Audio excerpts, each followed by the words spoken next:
নীলফামারীবাসী কেমন আছেন সবাই? সবাই ভালো আছেন? আমাদেরকে ভালো রেখেছেন কে? আরো জোরে আওয়াজ করে বলেন কে? সে আল্লাহর জন্য সকলে জবান ছেড়ে দিয়ে পড়েন আলহামদুলিল্লাহ। রব্বানা লাকাল হামদ হামদান কাসীরান তাইয়িবান মুবারাকান ফীহি ইয়া রাব্বি লাকাল হামদু কামা ইয়ানবাগি লিজালালি ওয়াজহিক ওয়া আযীমি সুলতানিক লাকাল হামদু বিল ঈমান লাকাল হামদু বিল ইসলাম লাকাল হামদু বিল কুরআন। আমরা প্রশংসা করলাম কার? প্রশংসা হবে কার? আরো জোরে আওয়াজ করে বলেন কার? আমরা ভালো কাজে সব সময় এক সত্তার প্রশংসা করি। চিল্লায় বলতে হবে তিনি কে?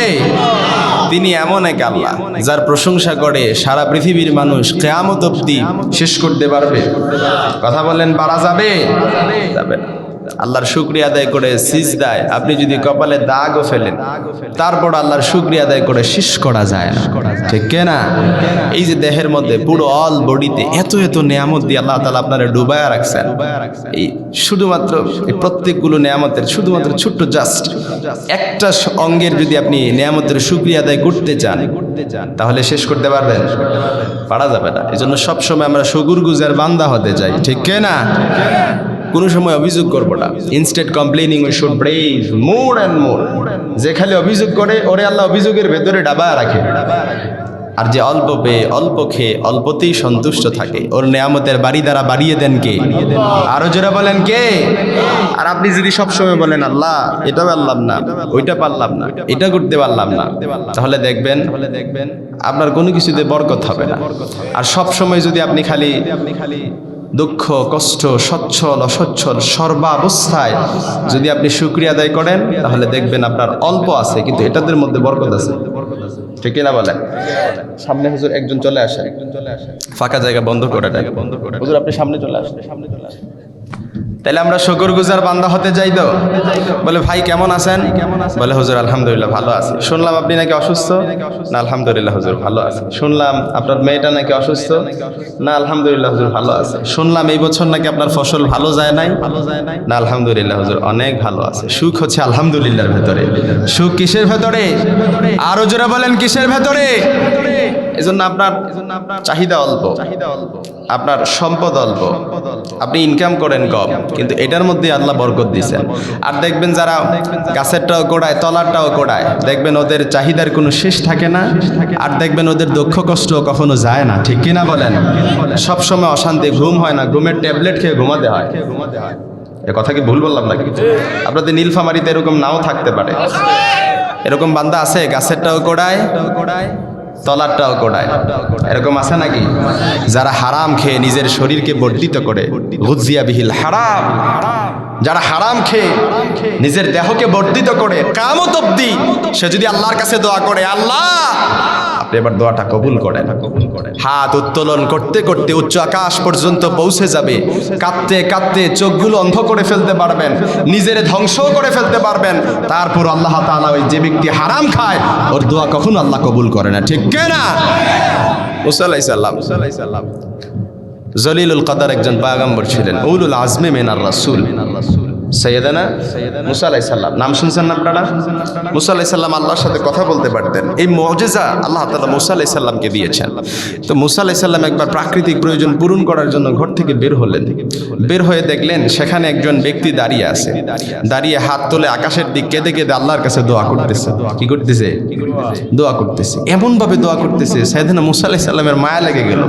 মুসা আলাইহিস সালাম পর্যবেক্ষণ করলেন, দেখলেন যে মুসা আলাইহিস সালাম ওই লোকটাকে দেখলেন যে ওই লোকটা কাঁদতে কাঁদতে এমন ভাবে দোয়া করে যাচ্ছিল। মুসা আলাইহিস সালাম ভাবছে এই লোকটার দোয়া মনে হয় এখনই কবুল হয়ে যাবে, এখনই কি হয়ে যাবে? কবুল হয়ে যাবে।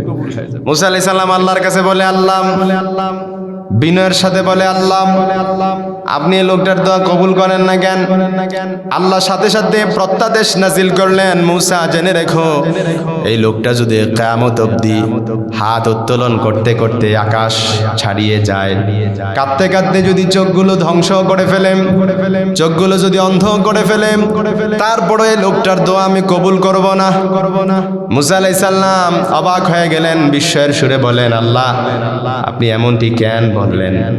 তখন আল্লাহ তাআলা বললেন, মূসা ওয়া মালবাসুহু হারাম ওয়া মাতামুহু হারাম, সে যা খায় হারাম খায়, যা পরে আছে এটাও হারাম, যা সম্পদ উপার্জন করছে এটাও কি কথা বলে না কেন? হারাম।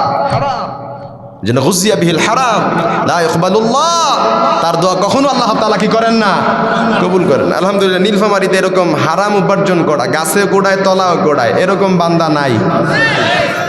দেখছেন, সাহস আছে নীলফামারী, কয় আছে বলে, বুঝে শুনে আনসার করেন।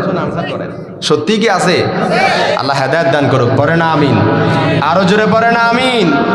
তাহলে আমরা অল্প খেয়ে অল্প পেয়ে অল্পতেই সবসময় কি থাকবো, সন্তুষ্ট থাকবো। আপনি এখন যেই জায়গায় আছেন ওই জায়গায় অপর একজন আসা এটা স্বপ্ন, ঠিক কিনা বলেন? আপনি আপনার জায়গায় অবস্থান থেকে আপনি কোনো সময় আল্লাহর শুকরিয়া আদায় করেন না, আপনি যেন উপরের দিক উঠতে, কিন্তু আপনার অবস্থানে আপনি নাকশুকরিয়া আদায় করেন, কিন্তু অন্য এক বান্দা আপনার অবস্থানে আসা এটা তার স্বপ্ন, ঠিক কিনা বলেন? এজন্য আমরা সবসময় শুকরগুজার বান্দা হতে চাই। আল্লাহ কবুল করুক, পড়ে না আমিন। আজকের এই ঐতিহ্যবাহী জেলা, বাংলাদেশের অন্যতম নীলফামারী সদর, লক্ষ্মীচাপ, এটা কি উপজেলা না ইউনিয়ন? ইউনিয়ন, হ্যাঁ। আর সদর কি উপজেলা? আচ্ছা আচ্ছা। আকাশকুড়ি হাজিপাড়া জামে মসজিদ। হাজিপাড়া কি এখানে হাজি সাহেব বেশি নাকি? আচ্ছা, হ্যাঁ, মাশাআল্লাহ মাশাআল্লাহ, এটা একটা ভালো লক্ষণ। আগের কালের এটা আমরা শুনেছি, আগের মানুষদের এই যে একজন হজ করছে, ওই সময়ে ওই ব্যক্তি পুরো অত্র 16 আনা ইউনিয়ন কিংবা 16 আনা গ্রাম দিয়ে উনি একজন হাজি সাহেব ছিলেন, এরকম হতে পারে কি না? হেঁটে হেঁটে হজ করেছেন, হ্যাঁ। আল্লাহ তাআলা ওনাকে কবুল করুক। উনি তো ইন্তেকাল করছে, হ্যাঁ। ওনার কবরটাকে আল্লাহ তাআলা জান্নাতের টুকরা বানায় দেখ, পড়েন আমিন।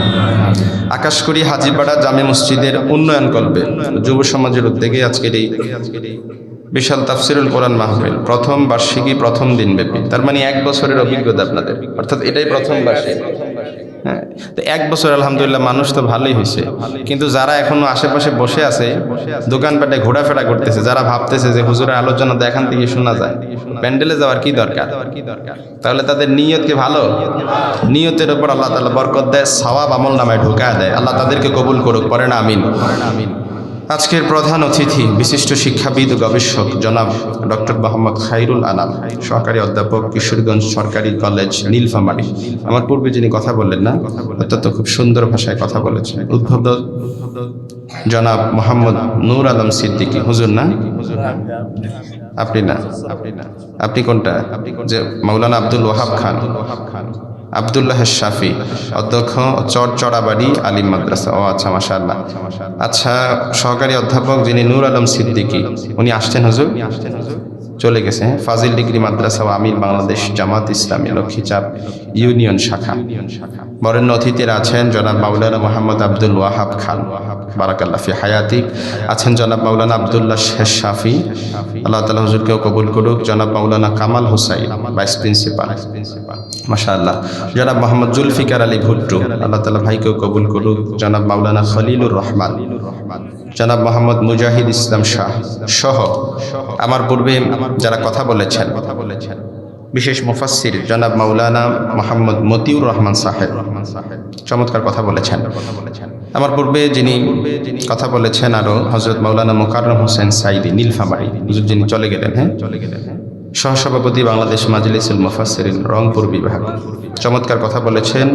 এবং আজকের এই প্রোগ্রামে সভাপতিত্ব করছেন জনাব মোহাম্মদ আমিনুর রহমান সাহেব, আপনাদের এই জনপদের চেয়ারম্যান, 15 নং লক্ষ্মীচাপ ইউনিয়ন। আসছেন ভাইজান? মাশাআল্লাহ, আল্লাহ কবুল করুক ভাইকে। সহসভাপতি আছেন জনাব মোহাম্মদ ফজলুল হক, সহসভাপতি অত্র মসজিদ সহ যারা আছেন সবার নামগুলো তো পড়তে পারবো না, তবে আমার মনে হইলো যে এখানে তো অনেক নাম, এই প্যান্ডেলে যারা আছে আমার মনে হয় না যে তারা সবাই এখানে আছে। যদি সবাই আসতো প্যান্ডেল এমনিতেই পড়ে যেত, ঠিক না? আল্লাহ তাআলা সবাইকে কবুল করুক, সহি সমাজ দান করুক। এই যে পোস্টারে অসংখ্য নাম দিছেন, একটু ভালো করে দেখে নেন। এটা আমার অপছন্দ, এটা আমার কি অপছন্দ। আপনাদের এই জনপদে এরকম নাও থাকতে পারে। নীলফামারীতে আমার অভিজ্ঞতা নাই, আমি এই প্রথম আসছি।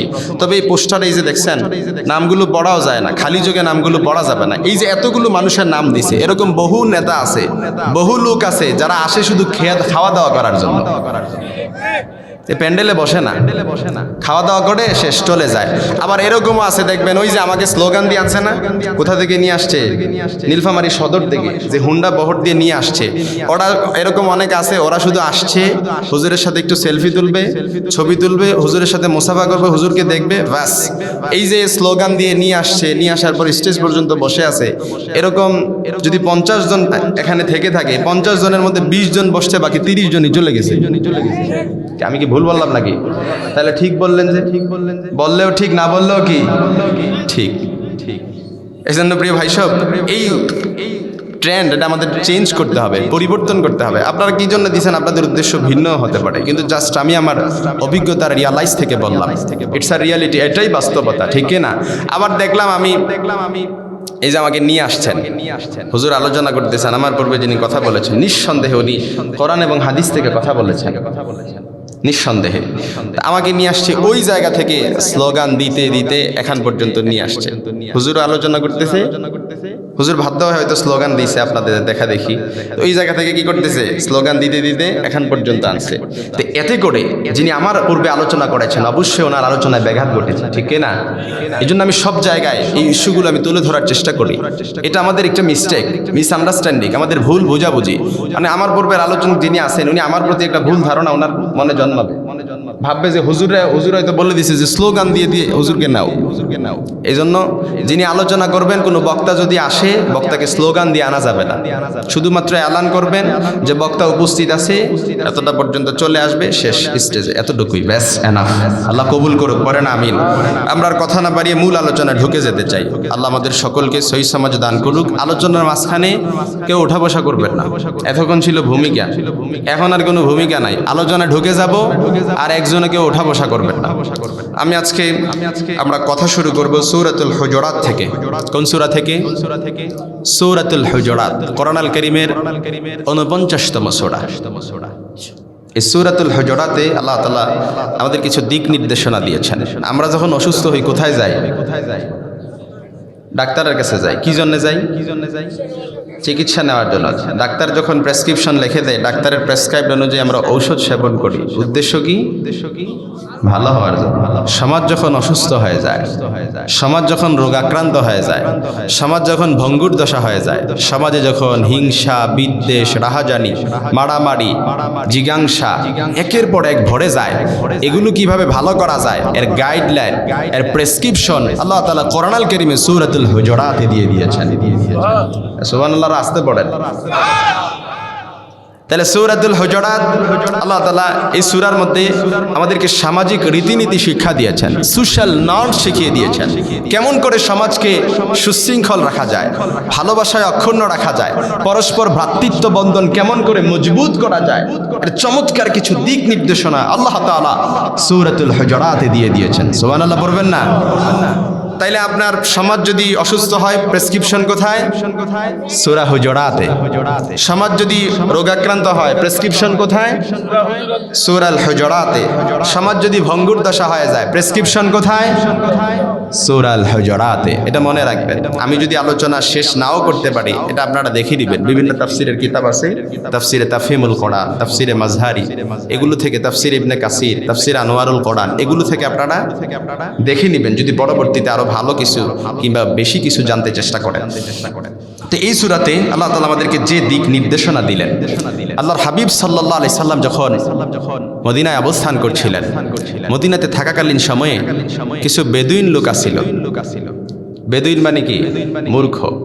যাদের মধ্যে সভ্যতা ছিল না, ভব্যতা ছিল না, সভ্যতার ছোঁয়া স্পর্শ তাদের মধ্যে লাগে নাই, যার কারণে কেমন করে তারা আল্লাহর হাবিবের সাথে আচরণ করবে এটা তারা জানতো না। কেমন করে আল্লাহর হাবিব সাল্লাল্লাহু আলাইহি সাল্লামের সাথে আদব রক্ষা করে আদবের সাথে কথা বলবে এটা তারা জানতো না, যার কারণে আমরা আমাদের বন্ধু বান্ধবের সাথে যেভাবে কথা বলি আল্লাহর হাবিব সাল্লাল্লাহু আলাইহি সাল্লামের সাথেও তারা এমন আচরণ করত, কিন্তু আল্লাহ তাআলা এটা বরদাস্ত করে নাই। আল্লাহ তাআলা কি করে নাই? বরদাস্ত করে নাই। হুজুরের নাম কি? আব্দুল্লাহ শাফি। বেয়াদবি হয়ে যাবে, তারপর আমি বলছি শুধুমাত্র আপনাদের ফর এক্সাম্পল বোঝানোর জন্য। হুজুরের বন্ধু হুজুরকে যদি বাসায় আসে, হুজুরের বাসায় এসে হুজুরের বন্ধু হুজুরকে কি বলে ডাক দিবে? আব্দুল্লাহ উখরুজ ইলাইনা, ঘর থেকে বের হয়ে আসো। কিংবা যদি ছোট হয় তাহলে বলবে আব্দুল্লাহ ভাই, শাফি ভাই, ঘর থেকে বের হয়ে আসো প্রয়োজনে।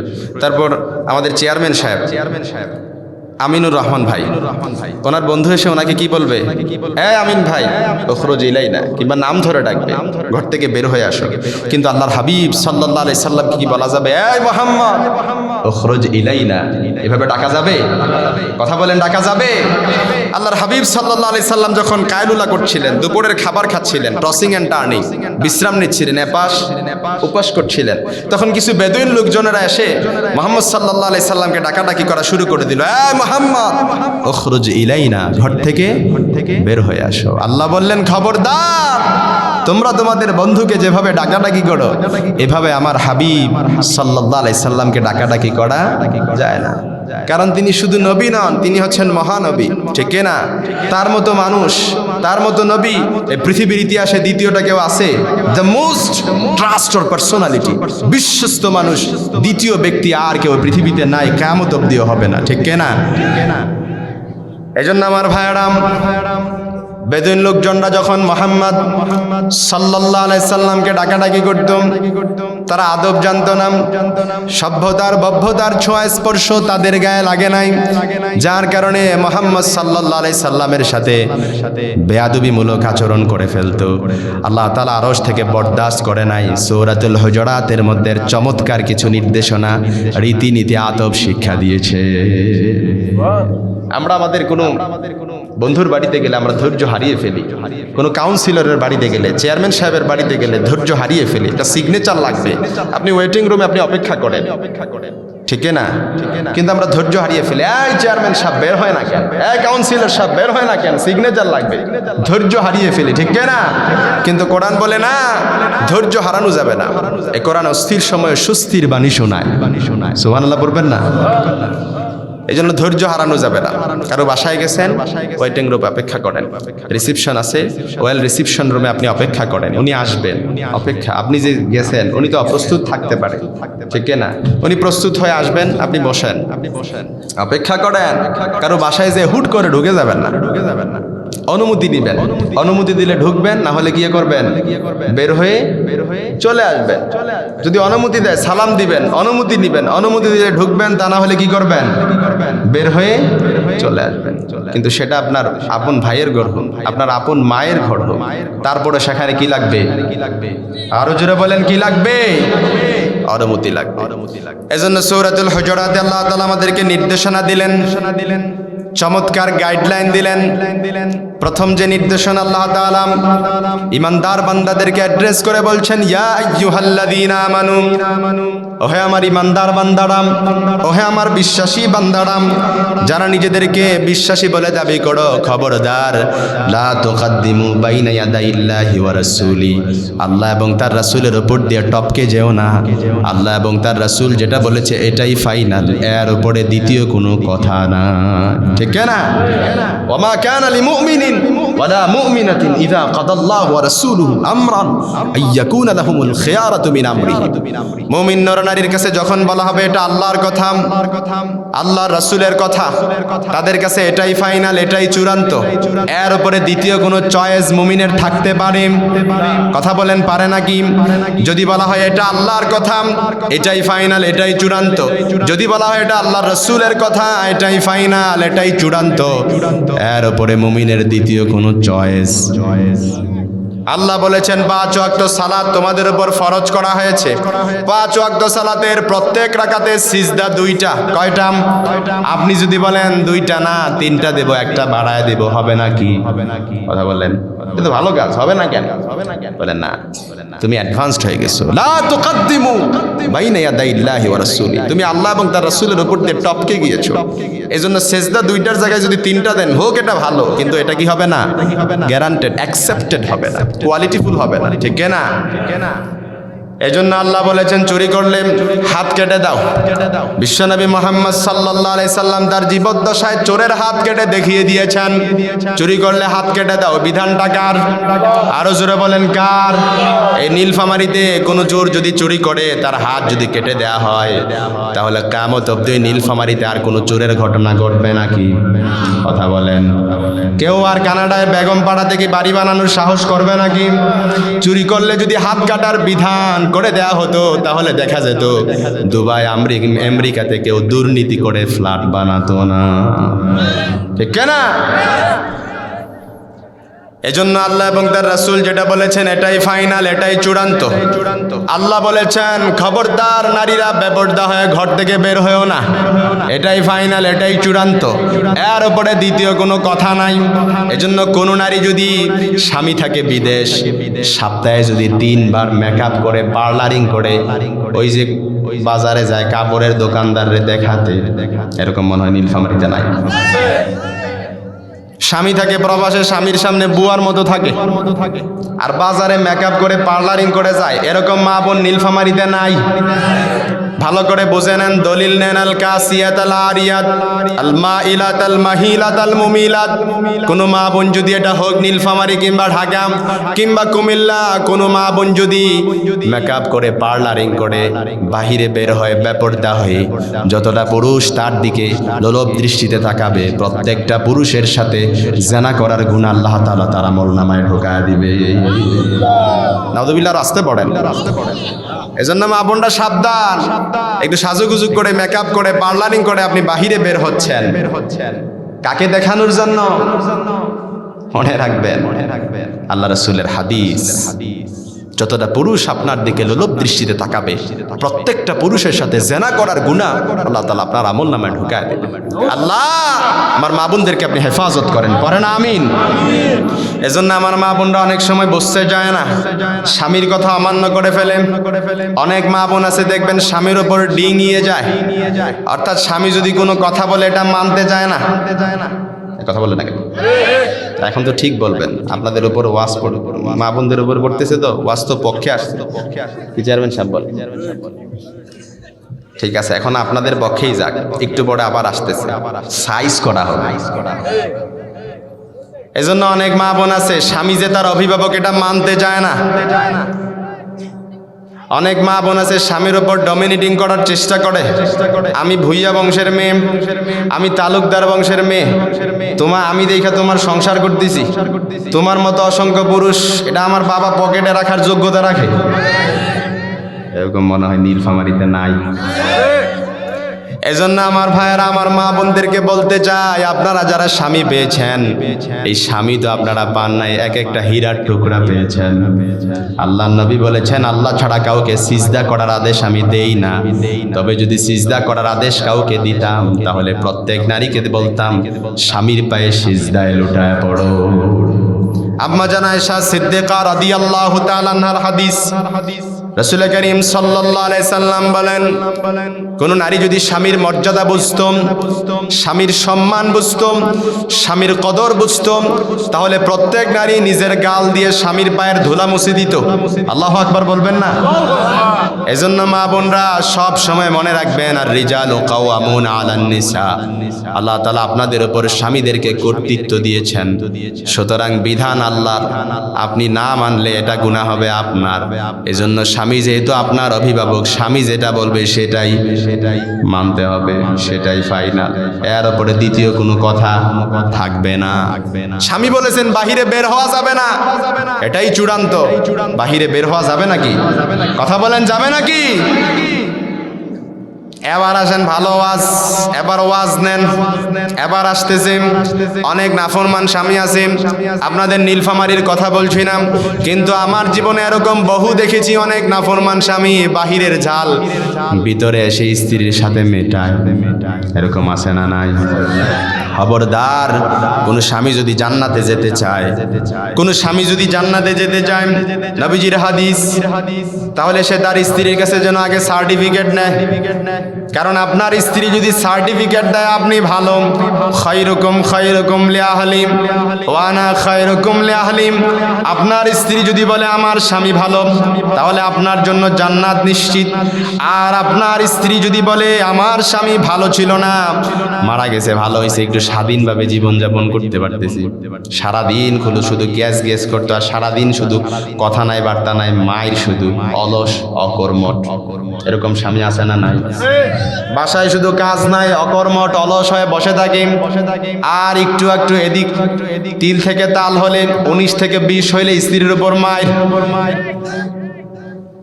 এই জন্য খবরদার, প্রত্যেক স্বামীরা ভালো করে ওয়াজ নোট করে নেন। কোন স্বামী যদি জান্নাতে যেতে চায় সার্টিফিকেট কার কাছে?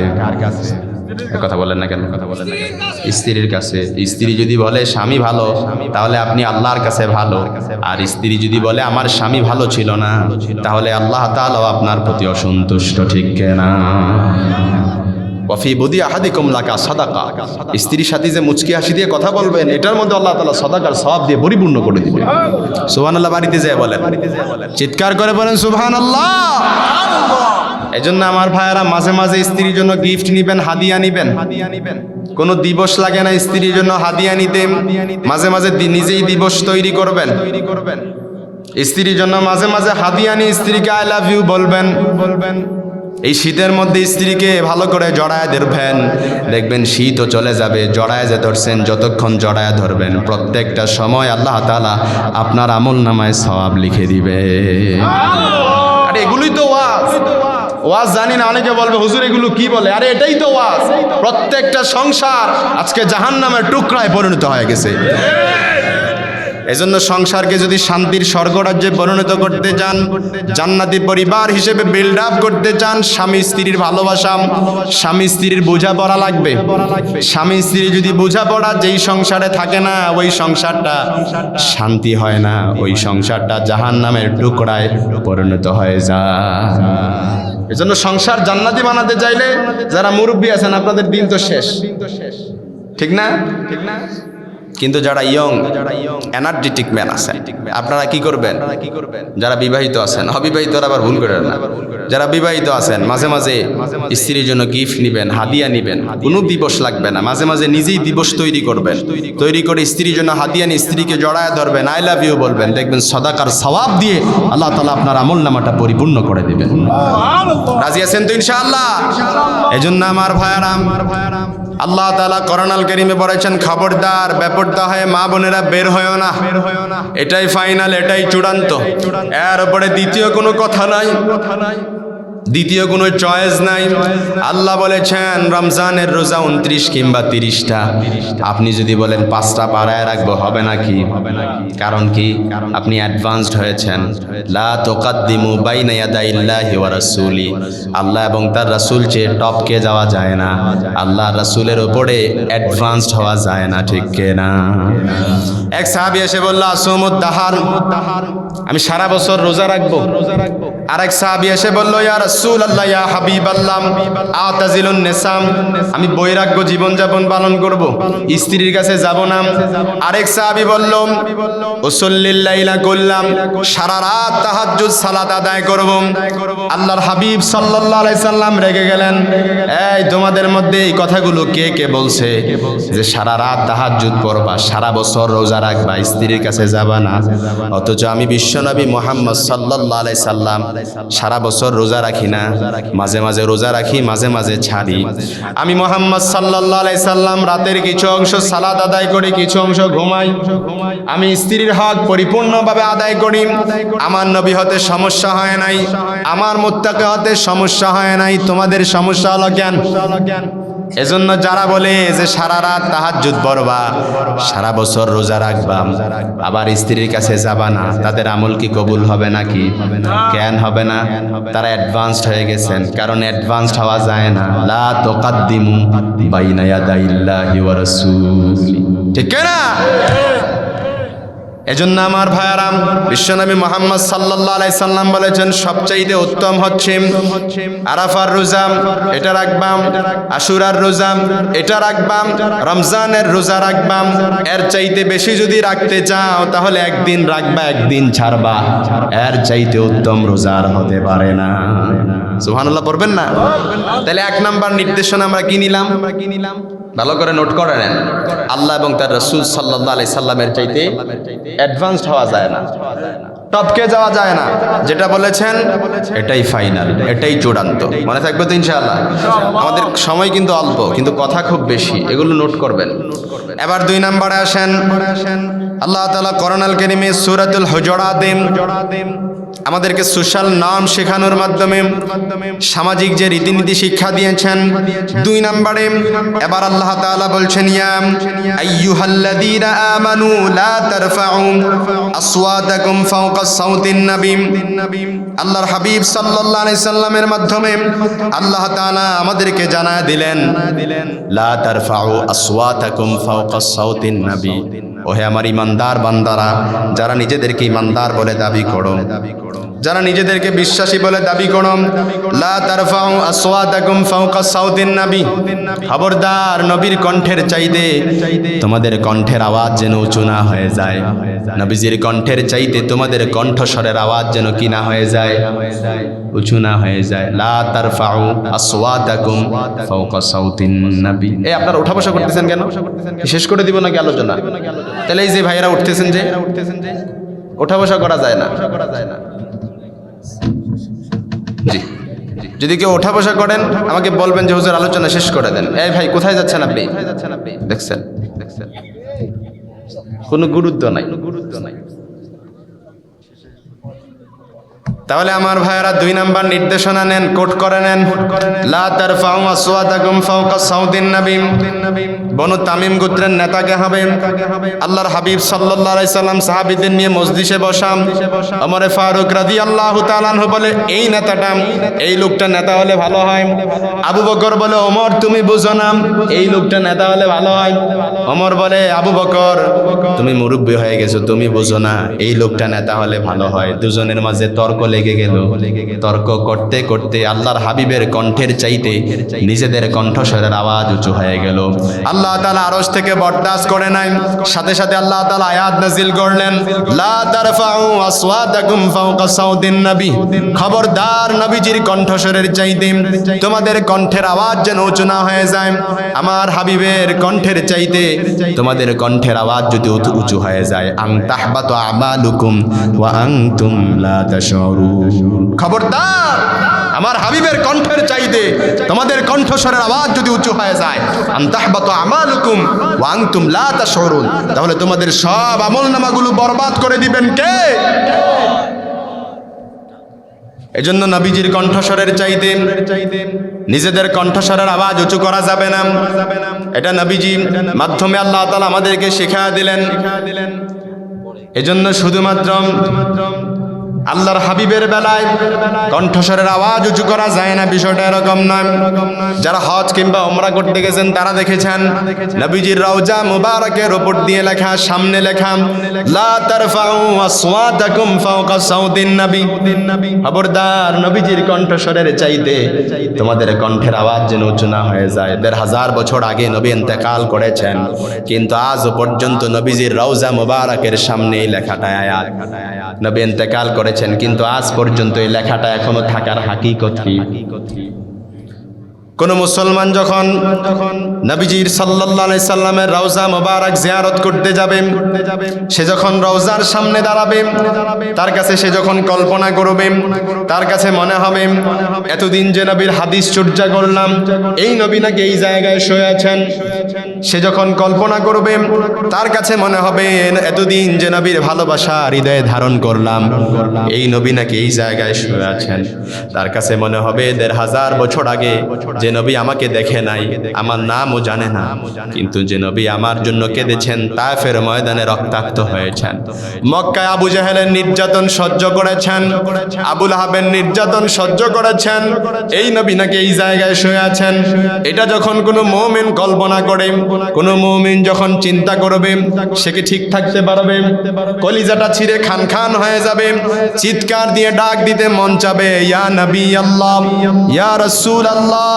কিন্তু আল্লাহ বললেন নো, এটা নবীর দরবার, এখানে চিৎকার করা যায় না, চেঁচামেচি করা যায় না। লা তারফাউ আসওয়াতাকুম ফাওকা সাউতিন নবী, খবরদার, এটা নবীর দরবার, এখানে চিৎকার করা যাবে না, চেঁচামেচি করা যাবে না। সালাম যদি পেশ করতে হয় তাহলে নীরবে নিচু করে পেশ করো, ঠিক কি না?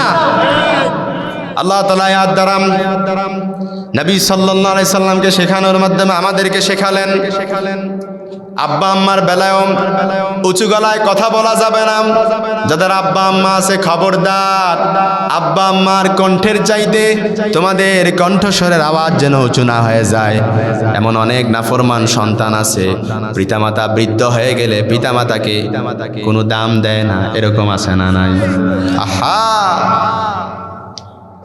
যে পিতামাতা তোমাকে এত কষ্ট করে লালন পালন করলো, যে বাবা মাথার ঘাম পায়ে ফেলে কঠোর পরিশ্রম করে তোমার জন্য আহার সংগ্রহ করে নিয়ে আসতো, বৃদ্ধ বয়সে বাবা উপনীত হলে সেই বাবার প্রতি তুমি জুলুম করো, কেয়ার করো না। বাবার কণ্ঠের চাইতে তোমার কণ্ঠস্বরের আওয়াজ উঁচু হয়ে যায়। আল্লাহ তাআলা বললেন, খবরদার, সাবধান, কোনো সন্তানের প্রতি যদি তার বাবা মা অসন্তুষ্ট থাকে তাহলে স্বয়ং আল্লাহ তাআলাও তার প্রতি অসন্তুষ্ট হয়ে যায়। এজন্য বাবা মা সন্তুষ্ট, তাহলে আল্লাহর জান্নাত আপনার জন্য এমনি নিশ্চিত হয়ে যাবে, ঠিক না? আপনি আমল তেমন ভালো করতে পারেন নাই, শুধুমাত্র ফরজ নামাজ আদায় করেছেন, রমজানের রোজা সঠিকভাবে আদায় করেছেন, মাঝে মাঝে কিছু দান সাদাকা করেছেন, আর কোনো ভালো আমল নাই। কিন্তু আপনার আমল নামায় একটা আমল যুক্ত আছে, আব্বা আম্মার প্রতি খিদমত। এই আমল নামা, এই নেক কাজটা যদি কোনো বান্দার আমল নামায় থেকে থাকে তাহলে আল্লাহ তাআলা তার জন্য জান্নাতকে নিশ্চিত করে দিবে। এজন্য আমার ভাইয়ারা, বাবা মাকে কষ্ট দেয়া যায় না, আব্বা আম্মাকে কষ্ট দেয়া যায় না।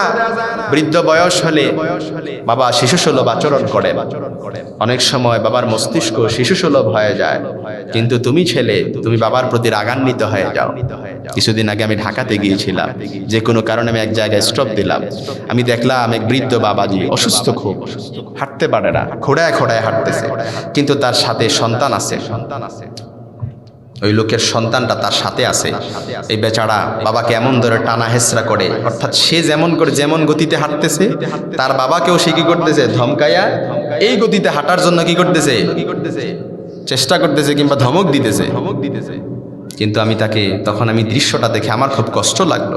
বেচারা হাঁটতে পারে না, বৃদ্ধ হয়ে গেছে, শরীরটা কাঁপতেছে, পাগুলো কাঁপতেছে, কিন্তু সে টানা হেচড়া করতেছে, বাবার প্রতি জুলুম করে, বাবার প্রতি রাগান্বিত হয়ে বাবাকে ধমকও দিচ্ছে। তখন আমার আফসোস আর কষ্ট লাগলো, আহা, সে তো বাবাকে ধমক দিচ্ছে না, সে তার আখিরাতকে বরবাদ করে দিচ্ছে, ঠিক না? এজন্য আমার ভাইয়েরা যারা এখানে আছেন, ভালো করে ওয়াজ দেন, এগুলাই ওয়াজ। আব্বা আম্মার সাথে, আব্বা আম্মার কণ্ঠের চাইতে আমাদের কণ্ঠস্বরের আওয়াজ যেন উঁচু না হয়ে যায়। বৃদ্ধ হয়ে গেছে বাবাজি, বাবা বৃদ্ধ হয়ে গেলে বাবার খেদমত যদি করেন, এই বাবার খেদমত করার কারণে কোনো বাবা যদি আপনার প্রতি সন্তুষ্ট থাকেন তাহলে দেখবেন আপনার ইজ্জত আর সম্মান আল্লাহ তাআলা বুলন্দ করে দেবেন। আপনার কামায় রোজগারে খায়ের বরকত দান করবেন। আপনি অল্প টাকা ইনকাম করেন, কিন্তু এটার মধ্যে আল্লাহ তাআলা বরকত ঢুকায় দিবেন, শুধুমাত্র বাবা মার দোয়ার বরকতে। এজন্য বাবা মার সাথে খারাপ ব্যবহার করবেন নাকি? নীলফামারীতে নাই এগুলো জানি, তারপরও করা যাবে না। বনি ইসরায়েলের একটা ঘটনা আমরা সবাই জানি, বুখারী মুসলিম গ্রন্থে হাদিসটি কোট করা হয়েছে। ইমাম বুখারী, ইমাম মুসলিম রাহিমাহুল্লাহ স্ব গ্রন্থে হাদিসটি কোট করেছেন। তিনজন যুবক ছিল, যখন তারা পথিমধ্যে কোনো জায়গায় যখন রওনা হলেন, হঠাৎ করে যখন প্রবল বৃষ্টি শুরু হয়ে গেল, তারা একটা গুহার মধ্যে অবস্থান করলেন। গুহার মধ্যে অবস্থান করার সাথে সাথে বড় একটা পাথর গড়ায় পড়ে গুহার মুখটা বন্ধ হয়ে গেল। তখন তারা বেরোবার কোনো পথ খুঁজে পাচ্ছিলেন না। না। নিশ্চিত মৃত্যু তাদের কাছে মনে হলো। তাদের তিনজন এক একজনকে বলছে যে সারা জীবন আমাদের কোনো ভালো যদি আমল থাকে তাহলে সেই আমলের দোহাই দিয়ে আল্লাহর কাছে এক একজন দোয়া করো, হয়তো পারে এই দোয়ার বরকতে আল্লাহ তাআলা গুহার মুখ আমাদের জন্য ফাঁকা করে দিবে। একজন যুবক আল্লাহর কাছে দোয়া করে, আল্লাহ আমার পিতামাতা অতিশয় বৃদ্ধ ছিলেন, রোজ সকালে আমি যখন মেষ চড়াতে বের হতাম তাদের জন্য দুধ দহন করে রাত্রিবেলা ফিরতাম, ফিরে এসে যতক্ষণ পর্যন্ত তারা দুধ পান না করতাম আমি আমার স্ত্রী সন্তানদেরকে এটা পান করতে দিতাম না। একদিন হঠাৎ করে দেরি হয়ে গেল আমার ফিরতে, আমি যখন গভীর রাতে আসলাম বাসার মধ্যে এসে দেখি আমার বাবা মা ঘুমিয়ে পড়েছে। আয় আল্লাহ, আমি তাদেরকে জাগানোটা অপছন্দ করলাম, কিন্তু মনে রাখবেন আল্লাহ তাআলা, আয় আল্লাহ, ওই যুবকটা বলতেছে আল্লাহ যতক্ষণ পর্যন্ত আমার বাবা মা ঘুম থেকে জাগে নাই আমার সন্তানরা আমার পায়ের কাছে এসে ক্ষুধার যন্ত্রণায় কাতরাচ্ছিল, আমার স্ত্রী ক্ষুধার যন্ত্রণায় ছটফট করছিল, কিন্তু যতক্ষণ পর্যন্ত আমার বাবা মা দুধ পান করে নাই আমি আমার স্ত্রী সন্তানদেরকেও দুধ পান করতে দেই না। আয় আল্লাহ, আমার বাবা মা যখন জাগ্রত হলো তাদেরকে দুধ পান করানোর পরে আমি আমার সন্তানদেরকে স্ত্রীকে এটা পান করতে দিলাম। আয় আল্লাহ, এই কাজটা যদি শুধুমাত্র আপনার সন্তুষ্টির জন্য করে থাকি, আয় আল্লাহ এর বিনিময়ে আপনি গুহার মুখ একটু ফাঁকা করে দেন। সুবহানাল্লাহ পড়বেন না? গুহার মুখ ফাঁকা হয়ে গেল। আরেকজন যুবক তার ভালো কাজের দোহাই দিয়ে দোয়া করলো, সেদিকে যাচ্ছি না। তৃতীয় জন তার ভালো কাজের দোহাই দিয়ে দোয়া করলো, গুহার মুখ ফাঁকা হয়ে গেল। এই আলোচনাটা বলা এটা উদ্দেশ্য, বাবা মার প্রতি যদি কেউ, বাবা মা যদি কোনো সন্তানের প্রতি সন্তুষ্ট থাকে ওই সন্তান দুনিয়াতেও কোনো জায়গায় ঠেকা লাগে না, আখিরাতটাও তার জন্য সুন্দর হয়ে যাবে, ঠিক কিনা? আল্লাহ আমাদের বাবা মার প্রতি আমরা যেন উত্তম ব্যবহার করতে পারি, আল্লাহ তৌফিক দান করুন, করে না আমিন। তাইলে বাবা মার কণ্ঠস্বরের চাইতে নিজেদের কণ্ঠের আওয়াজ যেন উঁচু না হয়ে যায়। আবার উস্তাজ আল আসাতিজা যাদের আছে, যাদের কাছ থেকে আমরা ইলম শিখেছি, যাদের কারণে এই মঞ্চে বসে এই স্টেজে কোরআনের কথাগুলো আপনাদের কাছে পৌঁছে দিচ্ছি, উস্তাজ আল আসাতিজা যাদের আছে খবরদার তাদের কণ্ঠস্বরের চাইতে তোমাদের কণ্ঠের আওয়াজ যেন উঁচু না হয়ে যায়। ইসলামী আন্দোলনের নেতা যারা আছে তাদের কণ্ঠস্বরের চাইতেও তোমাদের কণ্ঠের আওয়াজ যেন কি না হয়ে যায়, উঁচু না হয়ে যায়। তাহলে 2 নাম্বার নির্দেশনা কোট করে নিলাম। 1 নাম্বার আল্লাহ এবং তার রাসূল যেটা বলেছেন এটাই ফাইনাল। 2 নাম্বার লা তারফাউ আসওয়াতাকুম ফাওকা সাউতিন নবী, নবীজির কণ্ঠস্বরের চাইতে তোমাদের কণ্ঠস্বরের আওয়াজ যেন উঁচু না হয়ে যায়। আব্বা আম্মার কণ্ঠস্বরের চাইতে তোমাদের কণ্ঠস্বরের আওয়াজ যেন উঁচু না হয়ে যায়। উস্তাদ আল আসাতিজা যারা আছে তাদের কণ্ঠস্বরের চাইতে তোমাদের কণ্ঠের আওয়াজ যেন উঁচু না হয়ে যায়। ইসলামী আন্দোলনের নেতা যারা আছেন তাদের কণ্ঠস্বরের চাইতে তোমাদের কণ্ঠের আওয়াজ যেন উঁচু না হয়ে যায়। 3 নম্বরে এবার আল্লাহ তাআলা আমাদেরকে বলছেন সূরাতুল হুজুরাতে, ইয়া আইয়ুহাল্লাযীনা আমানু ইন জাআকুম ফাসিকুম বিনাবাইন ফাতাবায়ানু, খবরদার তোমাদের কাছে কোনো ফাসিক যদি কোনো সংবাদ নিয়ে আসে হুট করে এই সংবাদটা যাচাই বাছাই না করে অ্যাকশনে যাওয়া যাবে। আপনার বন্ধু এসে বলছে আজকে তো ভাবিরে দেখে আসছি এক পুরুষের সাথে ঘোরাফেরা করতেছে বাজারে, দেখে আসলাম রিকশায় ঘুরতেছে, কথা নাই বার্তা নাই, আপনি বাসায় এসে ভাবিরে কি ভাবিরে কি? আল্লাহ বললেন নো ইন জাআকুম ফাসিকুম বিনাবাইন ফাতাবায়ানু, তোমার বন্ধু যে খবরটা নিয়ে আসছে এটা সত্য কিনা এটা আগে কি করো, যাচাই করো। যাচাই না করে অ্যাকশনে যাওয়া যাবে? কথা বলেন যাবে নাকি? কথাগুলো শুনতে খারাপ লাগবে, তারপরে বলছি, কারণ এটা আমাদের সমাজে বহু জায়গায় দেখা যায়। আপনার মা আপনার বউয়ের প্রতি একটু রাগ, একটু গুসাম, এজন্য মাঝে মাঝে দেখবেন আপনার বউয়ের নামে বিচার দেন। আপনি আগে এটাকে যাচাই করবেন, যাচাই বাছাই না করে বউয়ের প্রতি অ্যাকশনে যাবেন না। আবার দেখবেন আপনার বউ আপনার মায়ের প্রতি একটু গুসা, রাগ, অভিমান, আপনার মাকে দেখতে পারে না। যখন রাত্রিবেলা বাসায় আসেন ঘ্যান ঘ্যান করে কানের মধ্যে শুধুমাত্র আপনার মায়ের নামে বিচার দেয়, এরকম আছে না? কথা বলেন। মা তো মাই হয়, মার বিরুদ্ধে অ্যাকশনে যাওয়া যায়, কিন্তু অনেক নাফরমান সন্তান বউয়ের কথায় মায়ের সাথে খারাপ ব্যবহার করে, এরকম মনে হয় নীলফামারীতে নাই? এজন্য মা তো মাই, মায়ের বিরুদ্ধে অ্যাকশন নেওয়া যায় না। আবার বউ তো বউই হয়, বউয়ের বিরুদ্ধে অ্যাকশন নেওয়া যায় না, কারণ বউ এটা ভালোবাসার জিনিস, তাকে ভালোবাসতে হয়। বেশি টাইট দিলে আবার ভেঙে যাবে, ঠিক কিনা বলেন? এজন্য বউ শাশুড়ির যুদ্ধ যখন লেগে যাবে, এটাকে মীমাংসা কিভাবে করবেন সুন্দর কিছু টিপস বলে দিচ্ছি। দুজনকে দুজনের মাধ্যমে কনভিন্স করবেন।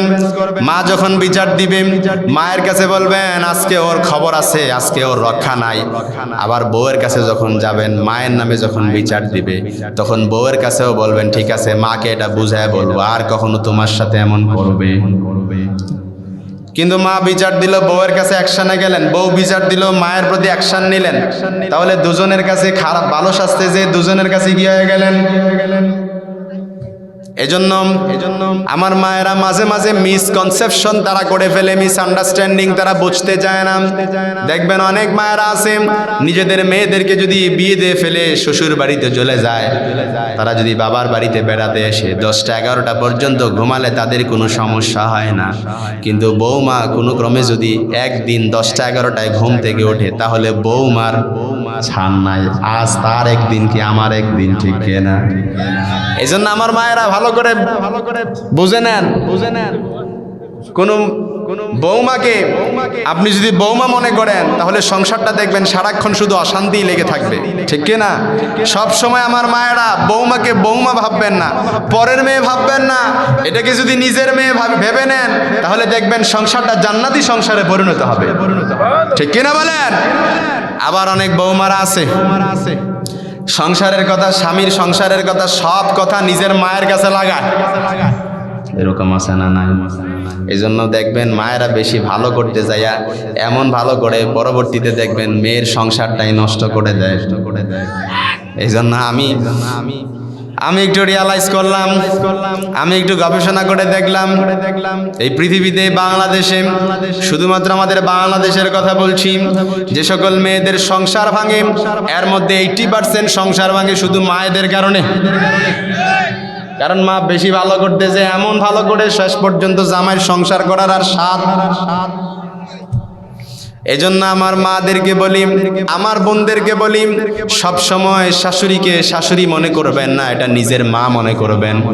শাশুড়ির কাছে সব সময় গল্প গুজব করবেন, শাশুড়ির চুলে বেনি করে দিবেন, চুল আঁচড়িয়ে দিবেন, তার অতীতের কথাগুলো তার সাথে শেয়ার করবেন। তাকে বলবেন মা ছোট্টবেলায় আপনি কি করতেন, আপনি যখন এই বাড়িতে যখন নতুন বউ হয়ে এসেছিলেন আপনি কিভাবে এসেছিলেন, যখন অতীতের গল্পগুলো তার কাছে শেয়ার করবেন, দেখবেন তার অত্যন্ত ভালো লাগবে, ঠিক না? আবার যারা শাশুড়ি মা আছেন সব সময় বৌমাকে নিজের মেয়ে মনে করবেন, তাহলে সংসারটা জান্নাতি সংসারে পরিণত করে দিবেন কে? আরো জোরে বলেন কে? তাহলে 3 নাম্বার নির্দেশনা, ইন জাকুম ফাসিকুম বিনাবাইন ফাতাবায়ানু। কেউ যদি কোনো খবর নিয়ে আসে, ইয়ানি ফাতাসাব্বাহু আন সিহাতিল খবর, এই খবরটাকে ভালো করে যাচাই করে নেবেন, জাস্টিফাই করে নেবেন, চেক করবেন, ভেরিফাই করবেন যে নিউজটা আসলে সত্য কিনা, ঠিক কিনা বলেন? বনু মুসতালিকের গোত্রে যখন আল্লাহর হাবিব যুদ্ধে জয়লাভ করলেন, বনু মুসতালিকের নেতা হারিস ইবনে দেরার আল্লাহর হাবিবের কাছে এসে বলে, ইয়া রাসূলুল্লাহ, কালেমা পড়লাম, মুসলমান হলাম, কি কি করা লাগবে একটু বলে দেন। আল্লাহর হাবিব বলেন, যাও 5 ওয়াক্ত সালাত আদায় করবা, বছরান্তে যাকাত দিবা। এবার বনু মুসতালিকের নেতা হারিস ইবনে দেরার বলে, ইয়া রাসূলুল্লাহ, তাহলে এই নেন যাকাত। আল্লাহর হাবিব বলে, না, সবেমাত্র কালেমা পড়লাম, মুসলমান হলাম, 1 বছর পূর্ণ হওয়ার পর যাকাত দিবা। 1 বছর পূর্ণ হওয়ার পর আল্লাহর হাবিব ওয়ালিদ ইবনে উকবাকে পাঠালেন বনু মুস্তালিকের যাকাত সংগ্রহের জন্য। বনু মুস্তালিকের কাছে যখন যাকাত সংগ্রহের জন্য ওয়ালিদ ইবনে উকবা যেতে শুরু করলেন, তিনি দেখলেন এদিকে ওয়ালিদ ইবনে উকবা যাকাত কালেকশনের জন্য যাবে, বনু মুস্তালিকের নেতা হারিস ইবনে দেরারের কাছে সংবাদ পৌঁছে গেল, নবীর পক্ষ থেকে প্রতিনিধি আসবে যাকাতের সম্পদ কালেকশন করার জন্য।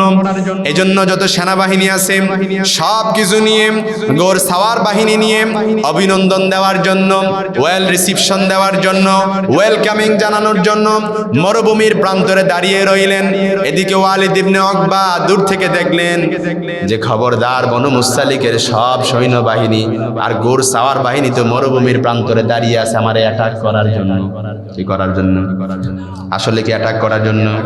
কি করার জন্য? অভিনন্দন জানানোর জন্য। ওয়ালিদ ইবনে উকবা কথা নাই বার্তা নাই, রিটার্ন ব্যাক টু মদিনা। মদিনায় ফিরে গেলেন, গিয়ে আল্লাহর হাবিবের কাছে বললেন, ইয়া রাসূলুল্লাহ, ইয়া হাবিবাল্লাহ, বনু মুসতালিকের লোক যাকাত দিবে তো দূরের কথা, এগুলো তো সব কাফের হয়ে গেছে। কি হয়ে গেছে? আল্লাহর হাবিব রেগে গেলেন। খালিদ বিন ওয়ালিদের নেতৃত্বে 1000 সৈন্যবাহিনী প্রেরণ করলেন, যাও বনু মুসতালিকে অ্যাটাক করো। আল্লাহ তাআলা সাথে সাথে আয়াত নাযিল করলেন, ইন জাকুম ফাসিকুম বিনাবাইন ফাতাবায়ানু, নবী হে, ওয়ালিদ যে খবরটা নিয়ে আসছে এই খবরটা আগে সত্যি কিনা এটা যাচাই করেন, তা না হলে আপনি যতজন সৈন্য পাঠাবেন বনু মুসতালিকের একজন সৈন্যের উপর যদি কোনো ক্ষয়ক্ষতি হয়, আঘাত লাগে, তাহলে এর দায়ভার কিন্তু আপনি নবীর কাঁধেই এসে পড়বে। যেন খবরটা যাচাই করেন, জাস্টিফাই করেন, চেক করেন, ভেরিফাই করেন। এজন্য কোনো সংবাদ আসলেই এটা বিশ্বাস করা যাবে। কেউ যদি কোনো সংবাদ নিয়ে আসে হুট করে এটা বিশ্বাস করবেন, হুট করে এটা প্রচার করা যাবে না, আগে এটা ভেরিফাই করেন, চেক করেন। তাহলে 3 নম্বরে শুনলাম। এবার 4 নম্বরে আল্লাহ তাআলা বলেন, ইয়া আইয়ুহাল্লাযীনা আমানু লা ইয়াসখার কওমুম মিন কওম, ওহে আমার বিশ্বাসী বান্দারা, ওহে আমার ঈমানদার বান্দারা, লা ইয়াসখার কওমুম মিন কওম, খবরদার তোমাদের মধ্যে কেউ যেন কাউকে ঠাট্টা বিদ্রুপ না করে। কি করে? ঠাট্টা বিদ্রুপ না করে। আপনাদের খারাপ লাগতেছে নাকি? তাহলে শেষ করে দিই, মোনাজাত দিয়ে দিই। এ উঠতেছেন কেন ভাইজানরা? কোরআন থেকে কথা বলতেছি, বানিয়ে বানিয়ে কোনো কথা বলতেছি নাকি? বানিয়ে বানিয়ে রসালো কথা অনেক বলা যাবে, কিন্তু কোরআনের হক আদায় হবে না। নাম দিয়েছেন তাফসিরুল কোরআন মাহফিল, তো কোরআন থেকে তাফসির না করলে আমিও তো আল্লাহর কাছে জবাব দিয়ে করা লাগবে। কথা বলে না কেন? এই জন্য ভাল লাগতেছে না মনে হয় আপনাদের। জাস্ট আর কিছুক্ষণ সময় হয়তো একটু স্যাক্রিফাইস করবেন, উঠে চলে যাচ্ছে। মেহমানের ইজ্জত সম্মান কিভাবে করতে হয় আপনারা মেজবান মনে হয় খুব ভালো করে জানেন না। 1 নম্বরে 1 ঘন্টা 1 নাম্বার, এটাও 1 নাম্বার 2 নাম্বার লাগে। তাহলে মনে হয় আপনারা খুব বেশি একটা সবল না, নাকি দুর্বল? না, সবল, ঠিক আছে। তাইলে লা ইয়াসখার কওমুম মিন কওম, একে অপরকে ঠাট্টা বিদ্রুপ করা যাবে কারো চেহারা নিয়ে, কারো আকৃতি নিয়ে। কেউ একটু নাক বোচা, তারে কি বলে? কেউ একটু দেখতে কালো, ওরে কি বলে? কেউ একটু চোখে কম দেখে, ওরে কি বলে? কানার গড়ে কানা, ঠিক না? কেউ একটু পা খোড়ায় খোড়ায় হাঁটে, ওরে কি বলে? আহা, না, এগুলো করা যাবে না। কারণ এই যে চেহারার ডিজাইন, এই যে আমি মাজহারুল ইসলামের চেহারাটা দেখতেছি, এটাকে আমি নিজে বানিয়েছি। চেহারার ডিজাইনার কি আমি? কোনো মা বোন তার চেহারা যা আল্লাহ তাআলা বানিয়ে দিয়েছেন, সে কি তার চেহারার ডিজাইনার? আল্লাহ যদি বলতো কোনো নারীদেরকে, আমাদেরকে বাদ দিলাম, কোনো নারীদেরকে বলতো ঠিক আছে তুমি তোমার চেহারার ডিজাইন তুমি আকৃতি করে তুমি বানাও, সে নারী কি তাকে এমন বানাতো? বিশ্ব সুন্দরী বানিয়ে নিত, ঐশ্বরিয়া রায় বানিয়ে নিত, ঠিক না বলেন? এজন্য চেহারার ডিজাইনার আমরা নিজেরা না। হুয়াল্লাযী ইউসাফফিরুকুম ফিল আরহাম কাইফা ইয়াশা, লা ইলাহা ইল্লা হুয়াল আজিজুল হাকীম। তিনি এমন সত্তা, তোমরা যখন তোমাদের মায়ের পেটে ভ্রূণ অবস্থায় ছিলে তখনই তোমাদের চেহারার আকৃতি ডিজাইনার বানিয়ে দিয়েছেন কে? কে ছেলে হবে, কে মেয়ে হবে, তখনই সব কিছু নির্ধারণ করে দিয়েছেন কে? এজন্য ছেলে মেয়ে দেওয়ার মালিক কে? কথা বলেন। এজন্য ছেলে মেয়ে চাবেন কোথায়? মাজারে, বাজারে। এরকম মাজার নীলফামারীতে আছে নাকি? বাবার কাছে গিয়ে বলে, বাবা 10 বছর ছেলে হয় না, মেয়ে হয় না, আপনি একটা ব্যবস্থা করে দেন। আচ্ছা, ব্যবস্থা কি বাবাই করতে পারবে নাকি? এই ক্ষমতা কি বাবার আছে নাকি? কথা বলে নাকি? এই জন্য মাজারেও কোনো কিছু চাওয়া যায় না, বাজারেও কোনো কিছু চাওয়া যায় না, চাইতে হবে কার কাছে? আরো জোরে বলেন কে? ছেলে মেয়ে দেওয়ার মালিক কে? জোরে আওয়াজ করে বলেন। তাহলে আমরা কাউকে কোনো চেহারার ডিজাইন আকৃতি নিয়ে আমরা কখনো ঠাট্টা বিদ্রুপ করব না, এটা আল্লাহ তাআলা নিষেধ করেছেন। সাইয়েদনা আব্দুল্লাহ ইবনে মাসউদ রাদিয়াল্লাহু তাআলা আনহু আল্লাহর হাবিবের প্রিয় সাহাবী ছিলেন। ইবনে মাসউদের পায়ের নলাগুলো ছিল একটু চিকন, হাদিসে এসেছে দাকিকুস সাকাইন, তার পায়ের নলাগুলো ছিল একটু চিকন। খেজুর বাড়ার জন্য যখন ইবনে মাসউদ খেজুর গাছের উপরে উঠলেন, সাহাবীরা ইবনে মাসউদের চিকন বাগুলো দেখে ফেলল। সাহাবীরা মিলে হাসাহাসি করা শুরু করে দিল। বিশ্বনবী রেগে গেলেন, বললেন ইবনে মাসউদের এই চিকন পাগুলো দেখে তোমরা হাসছো, অথচ কিয়ামতের ময়দানে মিজানের পাল্লায় ইবনে মাসউদের এই চিকন পাগুলো যদি রাখা হয়, তাহলে ইবনে মাসউদের এই চিকন পাগুলো উহুদ পাহাড়ের চাইতে বেশি ওজনওয়ালা হয়ে যাবে। খবরদার, ইবনে মাসউদের এই চিকন পাগুলো দেখে তোমরা হেসো না। বিশ্বনবী মুহাম্মদ সাল্লাল্লাহু আলাইহি সাল্লামের একজন স্ত্রী আম্মা জান সাফিয়া বিনতে হুয়াই ইবনে আফতাব রাদিয়াল্লাহু তাআলা আনহা একটু মোটা আকৃতির ছিলেন, স্থূল আকৃতির ছিলেন। আম্মা জান আয়েশা সিদ্দিকা রাদিয়াল্লাহু তাআলা আনহা একবার রেগে মেগে আল্লাহর হাবিবের কাছে বিচার দিতে গেলেন। গিয়ে বললেন, ইয়া রাসূলুল্লাহ, ইয়া হাবিবাল্লাহ, আপনার মোটি বউ। কি বউ? আমরা এগুলো বলে নাকি? এরকম বলে কেউ যদি একটু মোটা হয়। আল্লাহর হাবিব রেগে গেলেন, আয়েশা তুমি এটা কি বললেন? সফিয়ারে তুমি মোটি বলে গালি দিলাম। লাকাদ কুলতি লাক কালিমাতিন লাউ মুযিজাতহু লামাযাজাতিল বাহর। আয়েশা কি বললে এটা তুমি? তোমার কথার তিক্ততার পঙ্কিলতা যদি সাগরের নীল পানির মধ্যে ঢালা হয়, তাহলে মুহূর্তেই সাগরের নীল পানি কালো হয়ে যাবে। নউজুবিল্লাহ পড়বেন না? এজন্য কারো চেহারা আকৃতি নিয়ে, ডিজাইন নিয়ে কখনো ঠাট্টা বিদ্রুপ করা যাবে নাকি? এটা কে বানিয়েছেন? লা ইয়াসখার কাউমুম মিন কাউম। 4 নাম্বার নির্দেশনা। এবার 5 নম্বরে আল্লাহ তাআলা আমাদেরকে নির্দেশনা দিচ্ছেন, সূরাতুল হুজুরাতে গাইডলাইন দিচ্ছেন সমাজকে সুন্দর করার জন্য। কত সুন্দর গাইডলাইন দেখছেন, কি সুন্দর মোরাল এন্ড ইথিক্যাল ইনস্ট্রাকশনস আল্লাহ তাআলা আমাদেরকে দিয়েছেন। চমৎকার গাইডলাইন। এগুলো যদি অ্যাপ্লাই করি তাহলে সমাজটা এমনি সুন্দর হয়ে যাবে, ঠিক কিনা বলেন? তাহলে 5 নম্বরে এবার আল্লাহ তাআলা বলছেন, ওয়ালা তালমিজু আনফুসাকুম, খবরদার অন্যের দোষ খুঁজো না। কিছু লোক আছে চায়ের হোস্টেলে বসে অন্যের দোষ খুঁজে, কথা নাই বার্তা নাই। এই পরিবারে এই সমস্যা, ওই পরিবারে ওই সমস্যা, এই বাড়িতে এই সমস্যা, ওই বাড়িতে এই সমস্যা। তোমার বাড়িতে কি সমস্যা? এ কথা বলেন না কেন? এরকম আছে নাকি? ওয়ালা তালমিজু আনফুসাকুম, খবরদার কারো দোষ খোঁজা যাবে না। আগে নিজের নিয়ে চিন্তা করেন, নিজের নিয়ে সমালোচনা করেন। আরে নিজের নিয়ে নিজেই তো টেনশনে বাঁচি না, আবার অন্যের নিয়ে সমালোচনা করার সময় আছে নাকি? ওমরে ফারুক রাদিয়াল্লাহু তাআলা আনহু আল্লাহর হাবিবের প্রিয় সাহাবী ছিলেন, যার ব্যাপারে স্বয়ং বিশ্বনবী বলেছেন, লা নাবিয়্যা বাদি ওয়ালা রাসূল, লাউ কানা বাদি নাবিয়্যুল লাকানা আমার। আমার পরে কোনো নবীও নাই, রাসূলও নাই। নবী হওয়ার কোয়ালিটি যদি কারো থাকে, তাহলে আমার ওমরের মধ্যে সেই কোয়ালিটি আছে। বিশ্বনবী মুহাম্মদ সাল্লাল্লাহু আলাইহি সাল্লাম যার ব্যাপারে বলেছেন, ওমর স্বয়ং নিজ কানে শুনেছেন, ওমর ফিল জান্নাহ, ওমর জান্নাতে যাবে। এমন একটা জান্নাতের সার্টিফিকেট প্রাপ্ত সাহাবী সবসময় টেনশনে থাকতেন, হাইপার টেনশন বেড়ে যেত যে কখন জানি আমার আমল খারাপ হয়ে যায়, কখন জানি মুনাফিকদের তালিকায় আমি ওমরের নামটা উঠে যায়। সবসময় টেনশনে থাকতেন। এজন্য ওমর রাদিয়াল্লাহু তাআলা আনহু তিনি জানতেন যে নবীজি ইন্তেকালের আগ মুহূর্তে মদিনায় মুনাফিকরা যে বসবাস করতে, মুনাফিকদের তালিকা হুযায়ফা ইবনে ইয়ামান রাদিয়াল্লাহু তাআলা আনহুর কাছে দিয়ে গেছেন।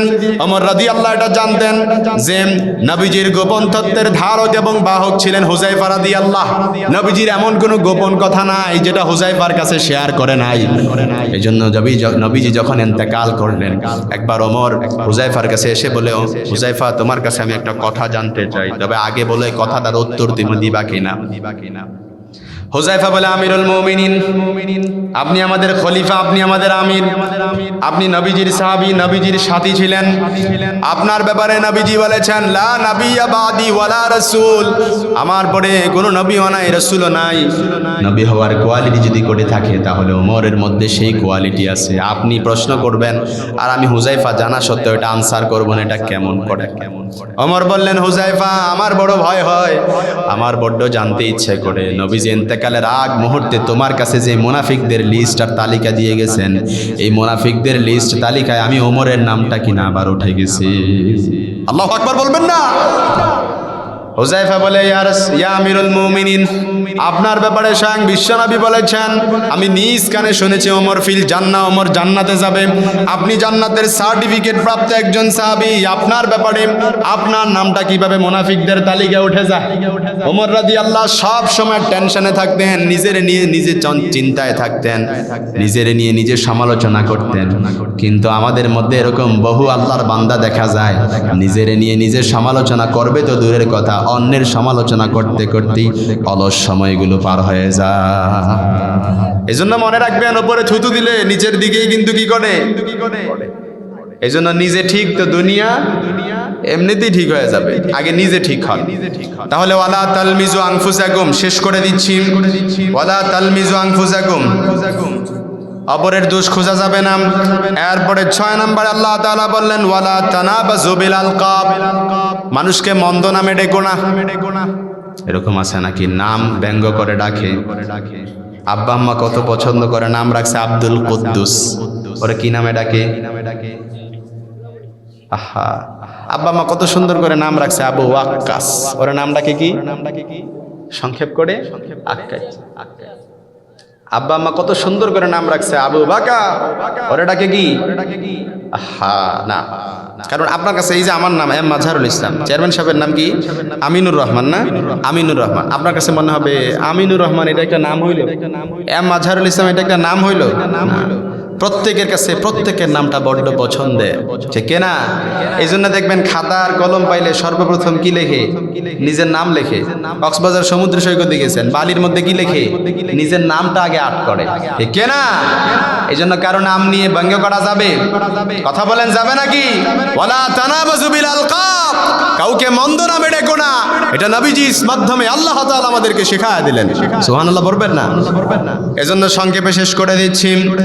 এরপরে আল্লাহ তাআলা বললেন 7 নম্বরে আমাদেরকে নির্দেশনা দিলেন, ইয়া আইয়ুহাল্লাযীনা আমানু ইজতানিবু কাসীরাম মিনায-যন্নি ইন্না বা'দায-যন্নি ইসম, খবরদার তোমাদের মধ্যে কেউ যেন অনুমান নির্ভর কোনো কথা না বলে, আন্দাজ নির্ভর কোনো কথা না বলে।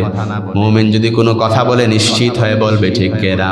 আপনি ধারণা করে অপরের নামে একটা অনুমান করে কথা বললেন, কিন্তু সেই কথাটা যদি না হয়, অনুমান হয়, সে কথাটা যদি ভুল হয়, তাহলে আল্লাহ তাআলা কোরআন আল কারীমে বলেছেন ইন্না বা'দায-যন্নি ইসম, খবরদার অনুমান নির্ভর কথা বলা এটা কি?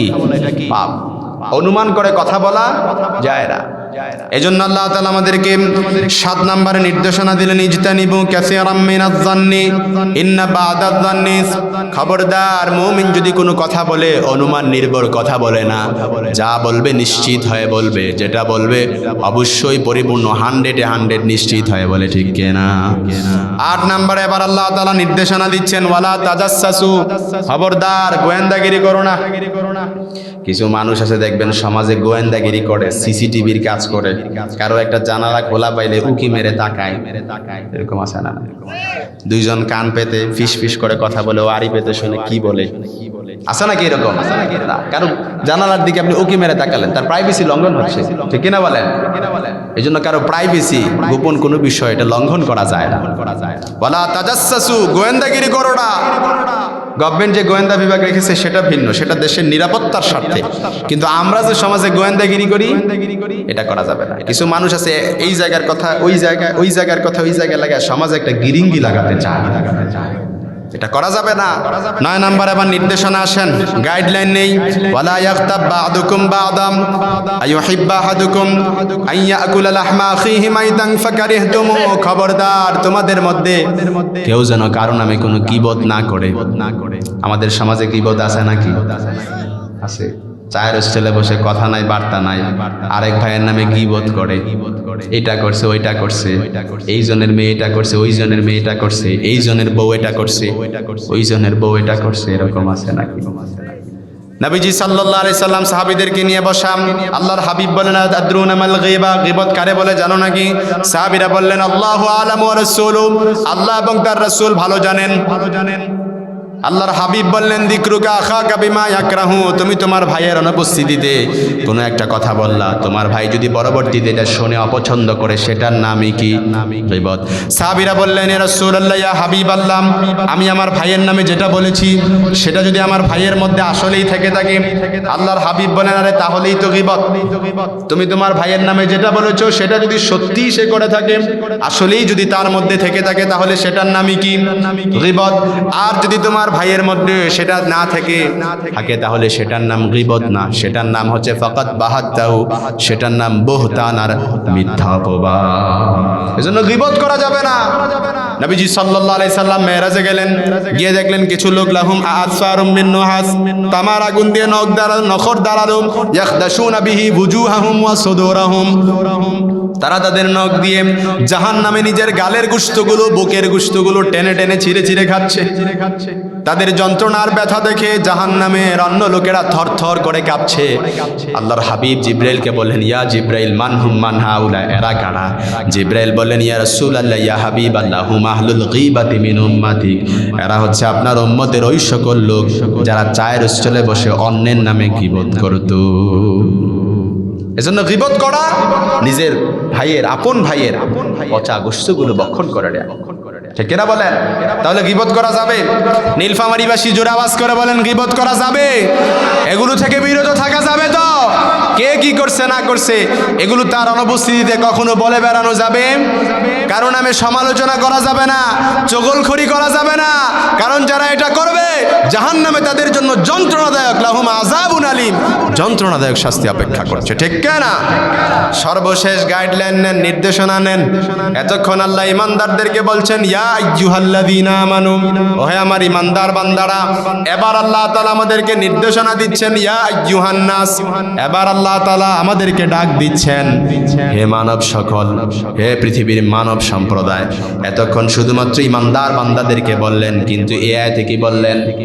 হে মানব সম্প্রদায়। তার মানে আয়াত দ্বারা বোঝা যায় যে পৃথিবীতে হিন্দু বলেন, বৌদ্ধ বলেন, খ্রিস্টান বলেন, নাসারা ইহুদি বলেন, মুসলমান বলেন, সবাই আমরা কি ভাই ভাই। আমাদের মধ্যে কোনো ভেদাভেদ নাই। ইহুদি, খ্রিস্টান, বৌদ্ধ, নাসারা, মুসলিম সবাই আমরা কি ভাই। আমাদের মধ্যে কোনো ভেদাভেদ, কিন্তু পাশের বাসার, পাশের দেশের দাদা বাবুরা আমাদের মধ্যে ভেদাভেদ তৈরি করতে চায়। কথা বলে না কেন? তারা আমাদেরকে সাম্প্রদায়িক সম্প্রীতি শিখায়, সাম্প্রদায়িক সম্প্রীতির সবক দেয়। কিন্তু তাদেরকে বলতে চায়, যারা মসজিদ ভেঙে মন্দির নির্মাণ করে তাদের মুখে কি এটা মানায়? কথা বলেন না কেন? মানায়। এই বাংলাদেশের হিন্দুরা, বৌদ্ধরা, অন্য ধর্মাবলম্বীরা যাদেরকে সংখ্যালঘু জিকির করা হয়, আসলে এই বাংলাদেশের সংখ্যালঘু বলতে কেউ নাই। যারা এই দেশে আছে সবাই জামায় আদরে বসবাস করছে। কথা বলেন না কেন? এই জন্য 16-17 বছর স্বাধীনতার 1947 সাল থেকে শুরু করে 69-এর বলেন, 71-এর পর থেকে 2024 পর্যন্ত যারা আমাদের মাথায় কাঁঠাল ভেঙে খেতে চেয়েছিল, তারা যখন দেখলো যে আর না, এই সুযোগ তো হাতছাড়া হয়ে যাচ্ছে। এজন্য যে মা তার সন্তানদেরকে এতিম করে দিয়ে পাশের দেশের দিল্লিতে চলে গেছে, সে ওই জায়গায় গুটি জ্বালে। কি জ্বালে? গুটি জ্বালে। আমাদের দেশকে, আমাদের ঐক্যকে নস্যাৎ করে দিতে চায়, ঠিক কিনা বলেন? কিন্তু তারা ভালো করেই জানে যে বাংলাদেশের মানুষ, ওই যে এক পুলিশ বলেছিল না যে স্যার একজন মারি 4টা দাঁড়ায় যায়। আমাদের প্রধান উপদেষ্টা তিনি বলেছেন যে আগে তো একজন মারলে 4টা দাঁড়ায় যেত, এখন একজন মারলে 4টা না 40টা দাঁড়ায় যাবে। এই জন্য বাংলাদেশের সম্প্রীতির বন্ধন, সাম্প্রদায়িক সম্প্রীতির বন্ধন কেউ কখনো ক্ষুণ্ণ করতে পারবে।